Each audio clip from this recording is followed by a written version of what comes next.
यदि वास्तविक संत का मिलन हो जाए तो निश्चित उद्धार हो जाए। हम देखते हैं कि संत मिलन भी हो गया और हमारा कल्याण नहीं हुआ, हमारा दोष नहीं नष्ट हुआ, तो इसका मतलब है कि अभी हम उनकी आज्ञा पर नहीं हैं। जो आज्ञा कर रहे हैं उनका हम पालन नहीं कर रहे। आज्ञा पालन का मतलब है उनका स्पर्श हो जाना। तो स्पर्श में अगर थोड़ी भी अंतराय बनी रही तो पारस लोहे को सोना नहीं बना पाता। एक दिन एक सेवक ने संत से कहा कि मुझे बहुत धन की लालसा है, उनका मैं स्नान करके आता हूं, कुटिया में पारसमणि रखी, फिर दे दूंगा, आप अपने घर में लोहे में छुआ लेना तो सब सोना बन जाएगा, बड़े धनी हो जाओगे। वो स्नान करने के लिए गए नदी में, उसको बेचैनी हुई, पूरी कुटिया में ढूंढ डाला, कहाँ है पारसमणि। अब छोटी कुटिया पूरा ढूंढ डाला, कहीं नहीं मिली पारसमणि। संत जी आए तो उनका, भगवान इस कुटिया में पारसमणि कहाँ आपने छुपा रखी। छुपा क्या रखी? वो सामने रखी, लोहे की डिबिया में रखी, ला उठा के उनका, भगवान ये पारस कैसे हो सकती, जब लोहे की डिबिया कोई सोना नहीं बना पाई तो ये आप हमको क्यों बहलावे में डाल रहे हैं कि हम पारसमणि दे देंगे, आप लोहे में स्पर्श कराकर सोना बना लेंगे। तो उनका, रुक जाओ। खोला और रुई का बीच में भेद है, पर्दा है। बोले देखिए, लोहे की डिबिया और बीच में रुई और ऊपर पारसमणि, इसलिए सोना नहीं बन। जो ही हटा करके सीधे स्पर्श कराया वो सोना बन गई। जब तक हम मनमानी अहंकार से प्रेरित होकर आचरण करेंगे तो संत संग होने पर भी स्पर्श प्राप्त नहीं हुआ। नहीं तो लोहा स्वर्ण बन जाता है पारस के स्पर्श से, और संत आप उस सरिस चाहें सबकी ना, वो अपने समान बना देते हैं। संत मिले, लाभ नहीं हुआ, इसका मतलब है आपने सत्संग को धारण नहीं किया, आज्ञा पालन नहीं की, मनमानी आचरण किए। लेकिन फिर भी तुम्हें निराश नहीं होना। ध्यान दीजिए, संत बहुत बड़े धनी हैं और हम दरिद्र हैं। तो एक और प्रणाली है, वसीयतनामा। अपनी संपत्ति को अनाधिकारी को भी दे सकते हैं। तभी कहा है कि संतन के संग लाग तेरी अच्छी बनेगी। नहीं हम आचरण उतार पा रहे, हम उस कोट से नहीं आज्ञा पालन कर पा रहे, पर हम गला भी नहीं छोड़ने वाले, आपके गले पड़ गए। अब हम आपको छोड़ने वाले नहीं, आपका पीछा छोड़ने वाले नहीं, हम आचरणहीन हैं, आपके योग्य नहीं, पक्की बात, पर हम आपको छोड़ने वाले नहीं। ऐसे पीछे पड़ जाए, वो दुत्कारे, चलो उनके पीछे पड़ जाओ, तो बोले उनको अपनी भागवतिक संपत्ति का वसीयतनामा करना आता है। और आज तक इसी पद्धति से परम पद मिला है। संतों की आज्ञा पर अक्षरशः तो कोई संत ही चल पाएगा, अपने तो साधारण जीव है, उनकी आज्ञा में कहीं ना कहीं त्रुटि तो हो जाती। तो हमें निराश नहीं होना, हमें दूसरी बात पर ध्यान देना है कि ये वसीयत, अच्छा तो बोले एक दो को वसीयतनामा एक को कर देंगे, नहीं, इनकी संपत्ति इतनी बड़ी है कि अनंत ब्रह्मांडों का वसीयतनामा करने के बाद फिर भी बची रहेगी, क्योंकि अनंत है इनकी संपत्ति। भगवान का एक नाम अनंत है, अनंत संपत्ति है। देखो, महिमा तेरी कहा कहो श्री हरिवंश दयाल, तेरे द्वारे बटत है सहज लाडली लाल। तो बोले एक को दे दिया तो अब हमें कैसे देंगे? नहीं, वो अनंत है। अनंतों की झोली में लाडली लाल डालने पर भी, दे देने पर भी उनकी संपत्ति सुरक्षित है। वो वसीयतनामा कर देते हैं। जे भी वसीयत हुआ तो दरिद्र भी संपत्तिवान हो गया। इसीलिए संतों के संग की महिमा है। कभी तो हमारी दीनता पर, हमारी दुष्टता पर, हमारी अधमता पर रीझ गए, बहुत दिन से पीछे लगा, चलो जाओ, उनकी कृपा क्या होती, उनकी संपत्ति दान क्या होती? भगवान से, प्रियालाल से कहना। प्रियालाल अपने संतों की बात को नहीं टालते। बस आप इतना समझ लेना, ये हमने प्रत्यक्ष देखा है। महापुरुषों की अनंत सामर्थ्य दरिद्र को तत्काल वसीयत करके संपत्तिवान बना देना बहुत कठिन। इसीलिए विषयी पुरुष को भगवान के मार्ग में लगाया जा सकता है, भक्ति के मार्ग में लगाया जा सकता है, बहुत कठिन है। पर उससे हजारों गुना कठिन है कि जो अभेद तत्व भक्ति में लगा है, अभेद भक्ति, ज्ञान भक्ति में, जो ये भी भगवान की एक अभेद भक्ति है, इसमें जो लगा हुआ है कि अहम ब्रह्मास्मि, उसको दासत्व में लाना, ये बहुत कठिन बात है। ये चमत्कार केवल महापुरुषों में होता है कि जबरदस्ती बलात् उसके हृदय को, जैसे राधा बाबा के हृदय को भाई जी ने बदल दिया, पैर छू के बदल दिया। देखो दाता कैसे हैं, पैर छू के वो वस्तु दी जो पैर छू के मांगने पे भी नहीं मिलती। अगर संत संग मिल गया है तो ये प्रमाद मत करना कि तुम उनकी अवहेलना करके हट जाओ। भाई इतनी बात पकड़नी है। पद्म पुराण में एक प्रसंग आया कि किसी प्राणी का शव जल रहा था। एक भगवत प्राप्त महात्मा वहां से निकले, उसके शव पर दृष्टि चली गई तो उसको नरक ले जाया जा रहा था। उस प्राणी को जिसका शरीर जल रहा था यमदूत नरक ले जा रहे थे, और उस भगवत प्राप्त महात्मा की दृष्टि पड़ गई चिता में जलती हुई, तो तत्काल वहां भगवत पार्षद आ गए, यमदूतों से छुटा के भगवत धाम ले। यात्रा बदल गई उसकी, नरक ले जा रहे तो भगवत धाम चलेंगे। मृत व्यक्ति की जली हुई चिता पे दृष्टि पड़ने मात्र से जब वो भगवत प्राप्ति के योग्य हो गया, तो जिंदा में उनकी दृष्टि पड़े, उपदेश हो, नाम कीर्तन सुने, उनकी आज्ञा पे रहे, तो उसको भगवत प्राप्ति नहीं हो जाएगी, इसमें क्या संशय।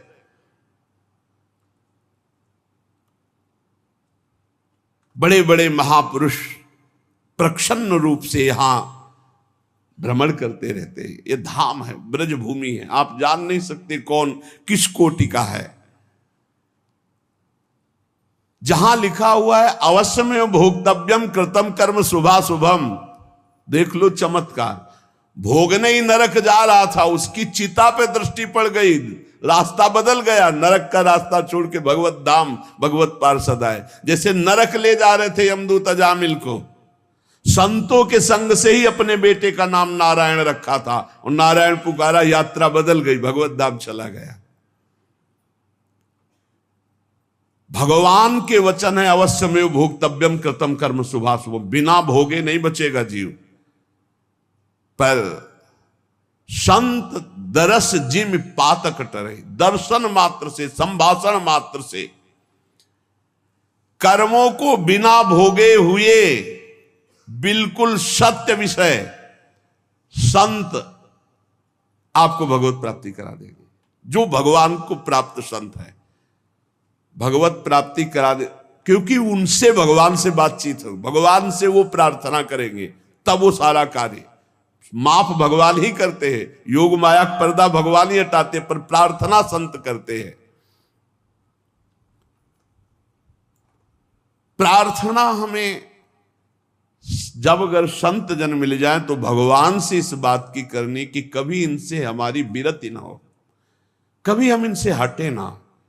ये हमारे साथ अगर प्रतिकूल व्यवहार भी करे, कटु वचन भी बोले, तिरस्कार करे, हमें हटाए तो भी नाम न दे, तो अंतिम तक बल जाएगी, पक्का बल जाएगी। जिस दिन वो करुणा में होंगे और उनकी दृष्टि पड़ेगी कि इसको हजारों बार दुत्कारा गया नहीं, इसका मतलब अब मुझे इसका ठेका लेना ही पड़ेगा, बस हो गया, उसी दिन हो गया।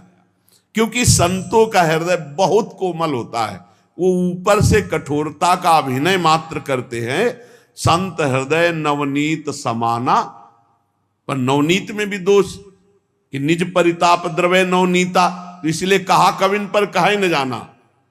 बोले संत का हृदय मक्खन जैसा होता है, बोले पर उस मक्खन दोष युक्त है, उसमें जब स्वयं ताप लगता है तब पिघलता है, और पर दुख द्रवै सो संत पुनीता, इसलिए कहा कविन पर काहे न जाना। तो जिस दिन वो तुम्हारे ऊपर दृष्टि पड़ी और देखा कि इसको 10 बार दुत्कारा पर ये गया नहीं, तो नीच से नीच व्यक्ति को भी परम पद प्रदान करने में समर्थ भगवान के प्रेमी जन।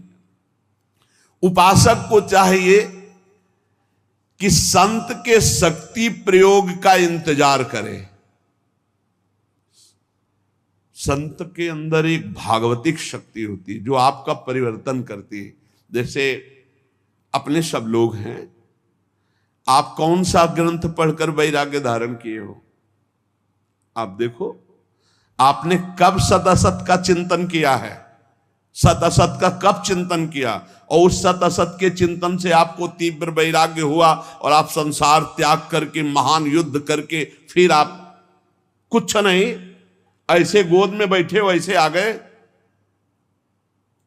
इसे शक्तिपात कहते हैं। संतों के हृदय में भागवतिक चिंतन से युक्त होकर जब संकल्प होता है, वो तुम्हारे राग का नाश कर देता है, तुम्हारे मोह का नाश कर देता है, तुम्हारे समस्त दोषों का नाश कर देता है। पर इसके लिए उनके हृदय में स्थान बनाना होगा, चाहे जैसे बनाओ, रो के गिड़गिड़ा के साधना करके उनके आसक्त होकर। कैसे? देहूती जी से कहते हैं कि जो आसक्ति संसार में बंधन का कारण वही संत महापुरुषों से हो जाती है तो मोक्ष का खुला हुआ द्वार बन जाती है। और ये पक्का जो भगवान की प्राप्ति करना चाहते हैं वो संत की आराधना में जरूर होंगे, और जो संत आराधक होंगे निश्चित भगवत प्राप्त होंगे। किसी के दुख पर दुखी हो जाना है संतों का स्वभाव होता है। ये जो है कि भगवान दुख देते हैं, मंगल विधान, ये अपने लिए सोचना है, लेकिन दूसरे को दुख पहुंच रहा है तो उसके दुख की निवृत्ति के लिए हमें शरीर से, मन से, वाणी से बिल्कुल तत्पर हो जाना है। हमने जो कुछ भी आज तक कार्य किए हैं वो सारे कर्म जमा हैं, संग्रहित हैं, एकत्रित हैं भगवान की बैंक में। एक एक चेष्टा विश्व में आप देख रहे हो, कोई गर्भई से कष्ट प्रदा आ रहा है, किसी को कितने बड़े बड़े कष्ट मिल रहे हैं, तो जो हमारे शास्त्रों में लिखा वो मिथ्या नहीं है, मिथ्या नहीं है। आप सत्य मानिए। आपका तो इतना भी ज्ञान नहीं कि गर्भ में आपको कष्ट मिला है, आप कहाँ याद कर सकते हैं? आपकी याददाश्त कहाँ इतनी जोर की है कि आपको 9 महीना गर्भ में रखा गया, कितना कष्ट पाया है। अब आप उसकी भी याद नहीं कर तो आप पूर्व जन्म की बात क्या जाने, आप नरक और स्वर्ग को कैसे जाने? ये हमारे शास्त्र हैं। अगर मानोगे तो बच जाओगे, नहीं मानोगे तो भोगना पड़ेगा। अच्छा, ये कुछ विधान ऐसा नहीं, अगर ऐसा हो कि अभी अभी ताजा ताजा हिसाब किताब मिले तो लोगों को विश्वास होने लगे, लेकिन एक एक केस जो है 10-10 साल चलता है, उसके बाद और दंड मिलता है तो सबके आंखों से ओझल मिलता है। आंखों के सामने तो मिलता नहीं कि देखो भाई इसने चोरी की थी तो ये दंड इसको चौराहे पे दिया जा रहा है, इसने अमुक तो ये दंड दिया जा रहा है, तब तो लोगों को विश्वास हो जाए। लेकिन दंड विधान होता है बहुत एकांत में, कोई देख नहीं पाता है। तो आप सोचो, ऐसे जो नरक स्वर्ग आदि हैं ये हमारे ब्रह्म ऋषियों द्वारा लिखे गए हैं। जो भी तुम कार्य कर रहे हो वो एक भगवान के पास बैंक है, सबके वहां जमा हो रहे हैं। 2 प्रकार के कर्म होते हैं, पाप कर्म अशुभ, पुण्य कर्म शुभ। ये जितने जमा हुए हैं अनंत जन्मों से अभी तक, वो आपके नाम में जमा है, उनको कहते हैं संचित कर्म। और जो ये नए कर्म कर रहे हो इनका नाम है क्रियमाण। और जो उस संचित कर्म से इस मानव देह में तुम्हें भोगने के लिए मिला है उसे कहते हैं प्रारब्ध। शास्त्रीय परिभाषा संचित, प्रारब्ध, क्रियमाण, 3 प्रकार के कर्म हैं। और ये सबको भोगने ही पड़ते, पक्का भोगना पड़ता है। कब तक? जब तक अहंकार का नाश नहीं हो जाता। आवागमन का मूल हेतु अहंकार है, मैं करता हूं। ये भाव संत की कृपा से नष्ट। अहंकार का नाश सिर्फ संत की कृपा से होता है। तिनकी संगति रहते जाति कुल मद सब नंसई। संत संग कैसा करता है, जैसे चने को भून दे, फिर उसमें अंकुरण नहीं हो सकता। ऐसे इतना भुन जाता है सत्संगी कि उसमें अहम रह ही नहीं जाता। जैसे भुना हुआ बीज कभी अंकुरित नहीं होता, ऐसे ही संत संग से जो आपके नए कर्म हैं ये सब भुन गए, अब ये तुम्हें अगला जन्म नहीं देंगे। देखो, और जो पूर्व संचित गोदाम है, ज्ञानाग्निना सर्व कर्माणि भस्मसात कुरुते, तथा उनके द्वारा प्रदत्त ज्ञान को अपने अंदर जागृत करो, ज्ञानाग्नि जलाओ, ये ज्ञान अग्नि ही वहां पहुंचेगी और तुम्हारे सारे कर्मों को भस्म कर देगी। या समर्पण वृत्ति करो तो भगवान आग लगा देंगे, दो ही है। ज्ञानाग्नि सर्व कर्माणि भस्मसात करते, तथा अगर उसको संचित को कोई भस्म कर सकता है तो दिव्य ज्ञान और या भगवान। ज्ञान गुरु से प्राप्त होता है और समर्पण आश्रय भी गुरुदेव से प्राप्त होता है, दोनों संतों से प्राप्त होते हैं। दो प्रकार से भस्म हो सकता है संचित कर्म, या तो भगवान भस्म कर दे, अहम त्वाम सर्व पापेभ्यो मोक्षयिष्यामि मा शुचा, तेषाम् अहम समुद्धरता मृत्यु संसार सागरात, और या फिर गुरु से इतना ज्ञान प्रकट हो जाए, ज्ञानाग्नि सर्व कर्माणि भस्मसात कुरुते, तथा वो ज्ञानाग्नि के द्वारा संचित कर्म। ऐसा ज्ञान बहुत दुर्लभ है। यहां देखो, जितनी जानकारी है उतना तो जीवन में उतार नहीं पा रहे आप लोग। कितनी जानकारी है आपको, बहुत जानकारी है, और जब गलत आचरण करने का संयोग बनता है तब तुम्हारी जानकारी सब खो जाती है। इसे ज्ञान नहीं कहते।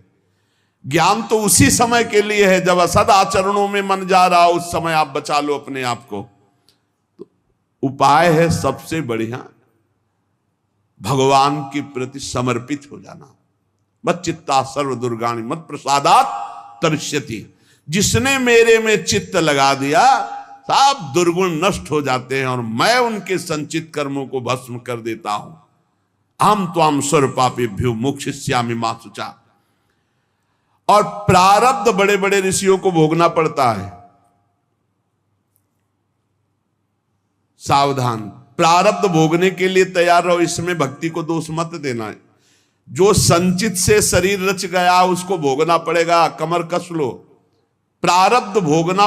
रामकृष्ण परमहंस जी के गले में कैंसर था, जो पूरे विश्व के कैंसर को मिटाने की सामर्थ्य रखते थे। भीष्म पितामह जी को पूर्व प्रारब्ध सांप को एक बबूल के पेड़ में फेंक दिया था, तो कई दिनों में तड़प तड़प के मरा था। उसका प्रारब्ध बना था करके 6 महीना बाणों की सैया पे। अखंड बाल ब्रह्मचारी, महाभागवतों में गणना है, 12 महाभागवतों में महावीर, संकल्प सिद्ध महापुरुष, 6 महीना बाणों की सैया पे। या तो बहुत विचित्र विचित्र। मत फंसो, बात सत्संग की सुनो। अवश्य प्रारब्ध भोगना पड़ता है। भागो मत किसी के पास कि हमें कोई जंतुर बना देगा, कोई आशीर्वाद दे देगा, किसी भी तरह से इस तरह से हम ठीक हो जाएंगे। ऐसा भाई नहीं है। अगर ऐसा होता तो बड़े बड़े सिद्धों को प्रारब्ध भोगना ना पड़ता। आप विश्वास कीजिए, बहुत बड़े बड़े महापुरुषों को कष्ट शारीरिक भोगने पड़े हैं। चाहे कोई भी हो, आप जिन जिन महापुरुषों के सानिध्य में देखा, अरे भाई इतना कठोर तप और भजन और शरीर का प्रारब्ध आया तो पैर में कीड़े पड़ गए। आप नहीं समझते, प्रारब्ध बहुत बलवान होता है। ये सब भगवान की माया का खेल है। प्रारब्ध शरीर का बड़े बड़ों को भोगना पड़ता है, उसको मिटाने की चेष्टा न करके भजन करके सहते हुए भगवत प्राप्ति की तरफ चलो। इसीलिए आज तक बड़े बड़े महापुरुष, भाई जी सर्वज्ञ महापुरुष हो गए थे। सर्वज्ञ। एक परिवार बहुत त्रसित था, अर्थ का व्यापार कर करके हार गया था, कर्जा हो गया था, अर्थ नहीं था, खाने को नहीं था, बेटियां ब्याह के लिए थी, परिवार बड़ा था। उसने विचार किया आज रात के 12 बजे अपने शरीर को छोड़ देंगे। शाम टाइम गाड़ी दरवाजे पे लगी, और उस गरीब आदमी के दरवाजे गाड़ी, वो घबरा गया कि क्या हो गया, हमारे पास कौन है, कोई रिश्तेदार नहीं, कोई मित्र नहीं, कोई हम पर। गाड़ी से भाई जी उतरे। भाई जी को कभी देखा नहीं था, अपने आप अपने घर जैसा भाई जी अंदर जा रहे हैं। वो अवस्था ज्येष्ठ श्रेष्ठ, इसलिए कहा बाबूजी कैसे आप? कहा आपसे ही बात करनी, थोड़ा एकांत में चलिए आप। तो बड़ा आनंद मिल रहा था, कोई संशय नहीं हो रहा था, क्योंकि भगवत प्राप्त महापुरुष वो बावरा हुआ जा रहा था कि मानो हमारे घर भगवान ही आए हैं। कमरे में ले गया, बोले दरवाजा बंद कर लो। बंद किया। बोले भाई आज तुम रात्रि के जो करना चाहते हो, इससे जीव की बहुत दुर्गति होती है। ये बात उसने किसी से कही नहीं थी, और भगवान तुम पर बहुत प्रसन्न है। एक थैले से मोटी गड्ढी निकाली रुपए की और कहा ये लो, इससे जो तुम्हें लगे उचित व्यापार करना। अगर व्यापार में हानि होती तो भी चिंता मत करना, ये ना पैसे वापस करने, ये आपके हैं। और कुछ दिन लगातार ऐसे ही आपके पास पैसे आते रहेंगे, जिनसे आपका बेटी का भी ब्याह हो जाएगा। बड़े बड़े धनी मानी भाई जी के चरणों से जुड़े थे, तो धन का प्रथम सदुपयोग यही है, इसलिए भाई जी प्रेरित कर देते थे। अब वो रो के चरणों में गिर गया, मेरे भगवान आपके। भाई जी ने कहा भगवान आपको बहुत प्यार करते हैं। उन्होंने ऐसे सर्वज्ञ महापुरुष जो सब बात। एक आदमी कंबल ओढ़े हुए, आप पढ़ लेना चरित्र में, मुंह ही नहीं खोल रहा था, उसे कई लोग लाए हुए थे। भाई जी ने कहा क्या हो गया? बोले शरीर छोड़ना चाहता है और आप ही समझा सकते हो। भाई जी ने कहा क्या है, कंबल क्यों ओढ़े हो? हटाओ कंबल। जो ही कंबल हटा, मवाद बह रहा था, गलित कुष्ठ पूरे शरीर। बोले भाई जी से कहा कि बाबूजी अब ऐसे में शरीर रखना उचित है या त्याग देना? भाई जी ने कहा अरे शरीर श्री कृष्ण प्राप्ति के लिए गले से लगा लिया। वो चीख पड़ा, अरे नहीं मेरा घृणित शरीर। खत्म। ऐसे महापुरुष अपने उदर के कैंसर में भारी पीड़ा से युक्त शरीर का त्याग किया है। आप सोचो, जो चुटकी बजाते भजन बल से प्रारब्ध नष्ट कर सकते हैं, अपने ऊपर लेकर के प्रारब्ध बड़े बड़ों को भोगना पड़ता है। भीष्म पितामह के रोम रोम में बाण लगे थे, शरीर में 2 अंगुल जगह भी नहीं बची थी जहां बाण ना लगा हो। इतने बाणों से विद्ध होने पर भी वो हर समय श्री कृष्ण सुमिरन कर रहे थे। वृंदावन में रामकृष्ण दास जी बड़े भारी महात्मा थे, उनको भी कैंसर हो गया। प्रारब्ध के भोग भोगने पड़ते हैं। प्रारब्ध के भोग में यदि दृष्टि बदल सकती है तो कोई संत महात्मा पहुंचा हुआ उसे मिटा सकता है। वो भी मिटाते क्या है, सब समेट के अपने ऊपर ले लेते हैं। आप सच्ची मानिए, संतों की कृपा हम कैसे। आपने कई बार सत्संग में सुना होगा, अपने ऊपर प्रारब्ध लेकर अपने पैर को कटवा दिया, लेकिन एक गरीब आदमी के कैंसर को अपने ऊपर लेकर मिटा दिया। ऐसे तो बहुत से संतों के चरित्र देखे गए। हम लोगों को चाहिए कि प्रारब्ध मिटाने की कोशिश न करके भजन करके भगवत प्राप्ति की चाह करें। भगवान सबके मन में ही बैठे हुए देख रहे हैं।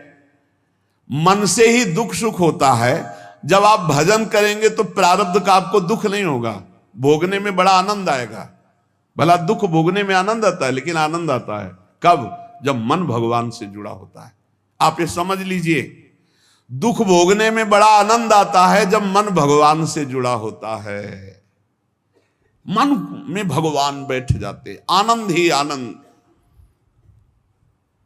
प्रारब्ध का भोग 3 प्रकार से होता है, एक स्वेच्छा से, एक अनिच्छा से और एक परेच्छा से।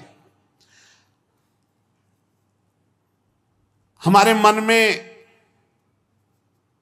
हमारा प्रारब्ध भोग प्रेरणा करता है और हम कुछ अपने साथ गलत कर बैठते हैं, गलत चेष्टा। वो बहुत बुरा प्रारब्ध होता है। जैसे जल में छलांग लगा दी, पेड़ में लटक गए, आग में कूद गए, जहर खा लिया या कुछ ऐसा, ये बहुत बुरा प्रारब्ध होता है। इससे बचना असंभव सा है। अगर उसके पहले सत्संग मिल जाए, कोई संत कृपा कर दे, भाव बदल जाए, तो बहुत से लोग हैं जो अपने भावों को बदल चुके सत्संग से। नहीं तो ये जो पहला है स्वेच्छा से, ये बहुत खतरनाक, क्योंकि कोई जान ही नहीं पाता कि उसके अंदर चल क्या रहा है, और वो खतरनाक प्रारब्ध उसको नष्ट कर देता है। स्वेच्छा, जानबूझ करके अपने शरीर को नष्ट करना, बहुत बुरा प्रारब्ध होता है, बहुत बुरा प्रारब्ध होता है। स्वेच्छाकृत प्रारब्ध बहुत भयानक होता है। यह तभी मिट सकता है जब किसी महापुरुष का संग मिल जाए और उनके वचनों से हमारा चिंतन बदल जाए। वो चिंतन तभी बदलेगा, पाप हल्के होते हैं दर्शन से, संभाषण से, उनकी कृपा से। तो कहते हैं ना, आपने बचा लिया, नहीं तो हम तो शरीर को नष्ट कर देते। मतलब उनकी विचारधारा को परिवर्तित कर दिया गया, क्योंकि ये स्वेच्छाकृत प्रारब्ध है, ये आपके अंदर है बैठा हुआ, मार देगा। कभी किसी के अंदर अगर इस भयानक पाप बन जाएगा तो ये जागृत हो जाएगा कि क्या करूं, शरीर छोड़ दूं क्या, ऐसा आने लगेगा भारी प्रारब्ध।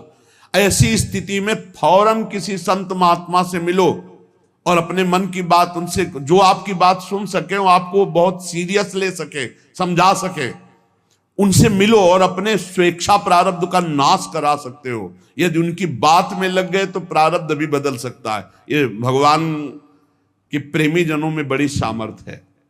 ये स्वेच्छाकृत प्रारब्ध बड़ा भयावना होता है। बहुत सुविधाएं सब हैं, कोई बात एकदम मन में लगी, इतनी विपरीत होती चली गई, तो प्रारब्ध भोग आपको वैसे ही प्रेरित करता चला गया, ऐसा स्वेच्छाकृत। और एक होता है अनिच्छाकृत। अब वो छलांग लगाई थी कूद करके जल में, और उसको पता नहीं था जहां छलांग लगाई ऊपर से नीचे 2-3 हाथ के नीचे वो सीमेंट की बहुत बड़ी बांध थी। वो सीधे 50 हाथ ऊपर से कूदा, खोपड़ी के बल उसे खोपड़ी फटी, मर गया। यद्यपि उसकी इच्छा नहीं थी, प्रारब्ध ने मार दिया। अनिच्छा प्रारब्ध। आप जा रहे हैं, अचानक पैर फिसला, मुंह के बल गिरे, अचानक पैर फिसला, हाथ पैर टूट गए, आप चाह नहीं रहे। ये एक है चाह वाला स्वेच्छा प्रारब्ध, और एक है ये अनिच्छा प्रारब्ध। अनिच्छा प्रारब्ध संयोग बना देता है। बाथरूम में गए, एकदम फिसल गया, एकदम गिरे, ऐसे नहीं, वहां तो जा रहे थे स्नान के लिए, लेकिन पैर फिसल गया। किसी कार्य के लिए, बड़े मंगल कार्य के लिए जा रहे, लेकिन अनिच्छा प्रारब्ध बहुत जोर का, ये भी होता है। प्रारब्ध तो प्रारब्ध है। अनिच्छा प्रारब्ध किसी की इच्छा नहीं, लेकिन संयोग आपके नष्ट करने का बन जाएगा, संयोग बन जाएगा। वो किसी व्यक्ति से भी हो सकता है।